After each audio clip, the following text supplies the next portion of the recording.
first noticed my photos being used without permission in the mid-2010s, at that point, digital photography was, well embraced, and social media was also a force to be reckoned with. So lots of photo sharing going on the internet.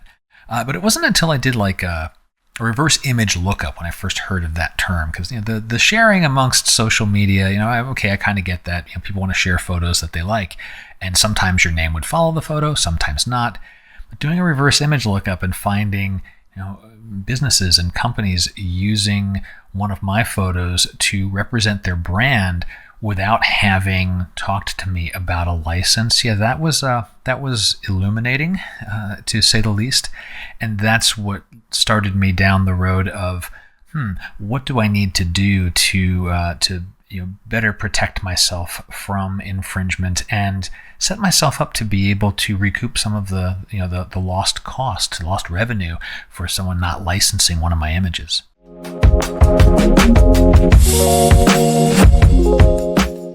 I got started with photography really as a result of hiking.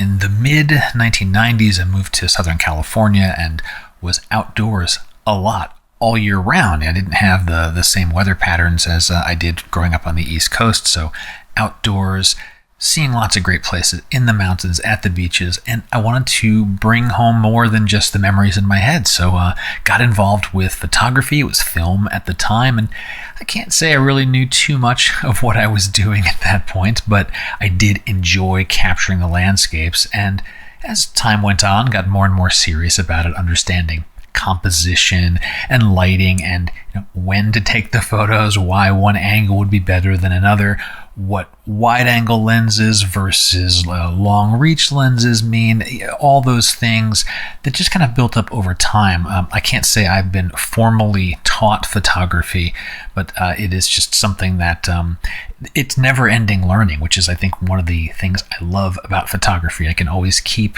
engaged and keep learning more about the craft.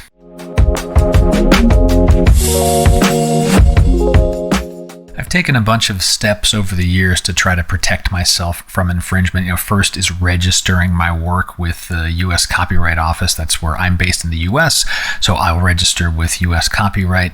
But also doing things with the image information, the metadata, making sure my name and contact information, links to where my licensing information is in the photo as much as possible.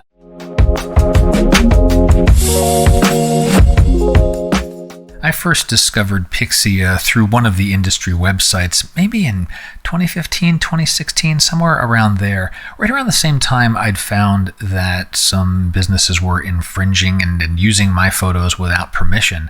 So I tried the service out and was very happy with the results right away. It takes a lot of the burden off of like a person like me, a single person operation, one person business, where I'd rather spend my time working on photography and not trying to do reverse image lookups every day or every week and then wading through a lot of the results. The Pixsy tools do that for me automatically. I can tell it, these are the photos I need you to monitor, these are the ones you should watch, and the matches come back, and there's intelligence behind it, not just here's a bunch of matches. These are more commercial, these are less commercial, really telling me which of these potential infringements would be worth the time and effort to pursue. And then when it comes to time and effort to pursue, Pixsy's got a whole army of people to help out with that. And the lawyers in a bunch of different countries. I've had many cases, and it's always been very smooth for me as a single photographer, being able to tap into a great team of people to help me recoup some of this otherwise lost revenue.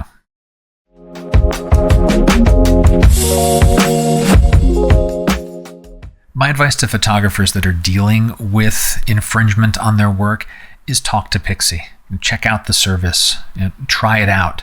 I think you'll really find it worthwhile, and you don't have to stand for image theft. You can have an avenue to get some of the revenue that you're losing back into your business, because photography is a difficult business, as any business is, especially if you're a small person shop or a one person shop.